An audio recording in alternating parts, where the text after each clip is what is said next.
The 1968 Democratic National Convention was held on August 26th through the 29th at the International Amphitheater in Chicago, Illinois. It occurred because Lyndon B. Johnson announced he would not be running for re-election and a new presidential nominee for the Democratic Party needed to be selected. This resulted in many politicians to step forth with their new plans for the Vietnam War. At the time, the Democratic Party, who controlled the House of Representatives, the Senate, and the White House, was divided. Those who supported anti-war efforts sided with Senator McCarthy, Vice President Humphrey, and Senator George McGovern.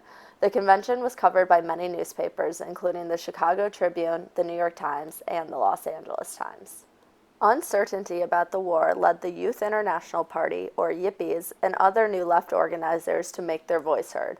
They applied for permits to hold protests in city parks. However, the mayor of Chicago at the time, Richard J. Daley, prevented the permits. This caused frustration among the Yippies and Left Party supporters, forcing them to protest without permission. Mayor Daley enforced an 11 p.m. curfew on the park in retaliation. The Yippies called this the Festival of Life and had about 2,000 attendees the first day of protests. However, things quickly turned violent when Chicago police raided the park at 11 p.m., beating anyone not obeying their orders. As the convention began, thousands of protesters gathered around South Loop and Grant Park, while the Festival of Life continued in Lincoln Park. Again, at curfew, police used tear gas and pepper spray to clear out the park. With over 15,000 people in attendance, protesters and reporters were beaten at Grant Park on August 28th. This event became known as the Battle of Michigan Avenue. Daley called in 23,000 police officers to assault the protesters, who responded by throwing rocks and chanting, "The whole world is watching," while NBC broadcast the incident live.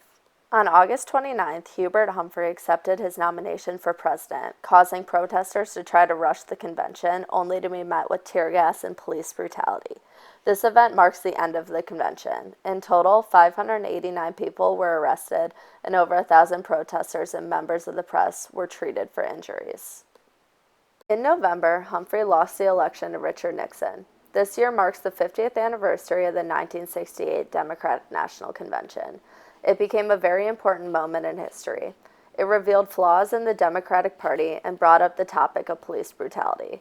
Although 50 years have gone by, the memories of the protests still haunt the city of Chicago and remind the world of the events that occurred within those days.